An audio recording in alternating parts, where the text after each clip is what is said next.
Math Mentor here with a brand new lesson. In today's lesson, we will be looking at graphs of quadratic functions. I will teach you the basic principles of quadratic functions, such as the vertex of a quadratic function, the equation of the line of symmetry, the axis intercept, and how to use these notions to sketch a graph. Last time, we drew straight line graphs and used it to solve simultaneous linear equations. The link will be in this video's description. A quadratic function relates two variables, x and y, and can be written in the form y is equal to ax squared plus bx plus c, where x and y are variables, a, b, and c are constants, with the exception that a is equal to 0.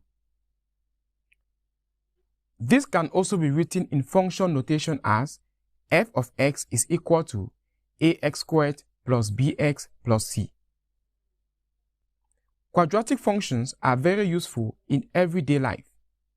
Some of its applications may be seen in calculating speed of moving objects, governing the movement of object which is kicked or thrown upwards, calculating room areas, just to name a few. Graphs of quadratic functions are called parabolas. This is because they have parabolic shape, i.e., they are either U-shaped or N-shaped. The vertex is a point on the parabola when the graph is at its maximum or minimum point. It is noticed that when the coefficient of x squared, that is a, is greater than 0, the graph opens upwards and therefore has a minimum turning point.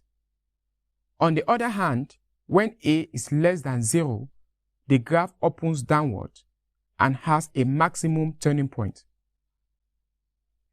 Every quadratic function is symmetrical about the line of symmetry, i.e., the line of symmetry divides the parabola into two equal halves.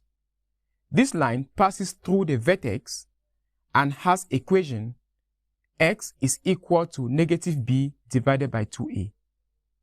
To obtain the corresponding y value, we substitute x is equal to negative b over 2a into the quadratic function. So, the coordinate of the vertex is given by negative b over 2a, comma, f of negative b over 2a. Lastly, to obtain the intercept, we proceed thus. Finding the intercept of parabolas are similar to finding those of straight lines. For the x-intercept, we substitute y is equal to 0 and solve the resulting quadratic equation. To find the y-intercept, we substitute x is equal to 0 into the function and then solve the resulting simple equation for y.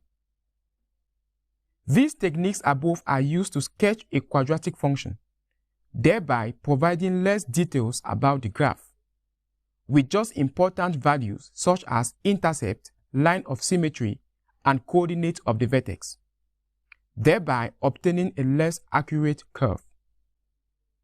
Now, we will use the above concept and sketch the graph of y is equal to x squared minus 2x minus 3. I will start by finding the intercept of the graph. Starting with the x-intercept, we substitute y is equal to 0 into the function. So x squared minus 2x minus 3 is equal to 0. This is a quadratic equation. Factorizing this quadratic equation gives x minus 3 into x plus 1. If you can't factorize, watch the video on factorization. The link will be put in this video's description.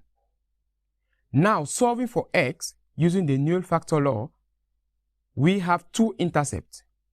That is, x is equal to negative 1 and 3. For the y-intercept, we substitute x is equal to 0 into the function. Substituting gives y is equal to negative 3 is the y-intercept. Bringing out values of a, b, and c from the function above, we have a is equal to 1, b is -2, and c is -3. Now, a is equal to 1, which is greater than 0, hence the graph has a minimum turning point and will open upward.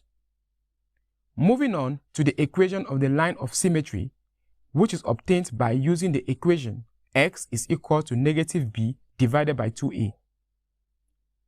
X is equal to -b divided by 2a will be equal to negative into -2 divided by 2 into 1.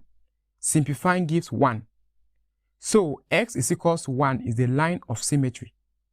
The corresponding y value is y is equal to, we then substitute x is equal to 1 into f of x and obtain 1 squared minus 2 into 1 minus 3, which gives -4. So the coordinate of the minimum turning point is 1, -4. We have enough information to be able to sketch the function y is equal to f of x. I will start with the intercept.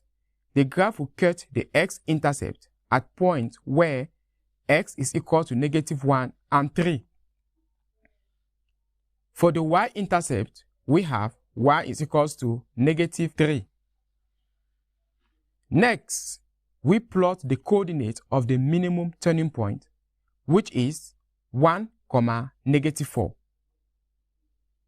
Lastly, we link the point with a smooth curve as such. In the next video, we will be looking at more accurate methods of drawing quadratic functions and how the root can be obtained from the graph. Stay tuned to the channel by subscribing, ringing the bell icon, and liking the video. Thanks for watching.